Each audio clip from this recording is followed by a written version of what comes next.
তোমরা সবাই কেমন আছো? আশা করি তোমরা সবাই খুব ভালো আছো। আমিও ভালো আছি। বাট এই গরমে যেমন থাকা যায় আর কি, প্রচণ্ড গরম পড়েছে। আর আমাদের দুর্গাপুরে তো প্রচণ্ড মারাত্মক গরম পড়ে। তো এখন প্রচণ্ড গরম, তো এই গরমে সবাই খুব সাবধানে থাকবে, ভালো থাকবে, আর যথেষ্ট প্রোটেকশন নিয়ে বাইরে বেরোবে, নুন চিনি জল খাবে। আর ঠান্ডা জলটা যত পারবে বাইরে রোদে গরম থেকে একটু কম খাওয়ার চেষ্টা করবে, কারণ আমরা থাকতে পারি না, আমরা খেয়ে ফেলি, কিন্তু এটা কিন্তু শরীরের পক্ষে খুবই ক্ষতিকারক। তো সবাই খুব ভালো থাকো। আর অনেকদিন তোমাদের সাথে কথা বলা হয়নি, তাই আজকে আমি একটা ছোট্ট মতো ভিডিও করলাম যাতে তোমাদের সাথে আমি কথা বলতে পারি। আর আমার ভিডিও তোমাদের কেমন লাগছে অবশ্যই কমেন্ট করে জানাবে। যারা পুরনো তারা আমাকে কমেন্ট করবে, যারা নতুন তারা আমাকে একটু সাবস্ক্রাইব করে দেবে। আর তোমরা সবাই খুব ভালো থাকো।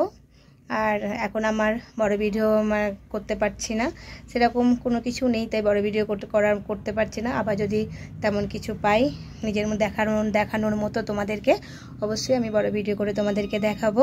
আর আমার শর্টস তোমাদের কেমন লাগছে অবশ্যই জানাবে। তোমরা সবাই খুব ভালো থাকো। টাটা।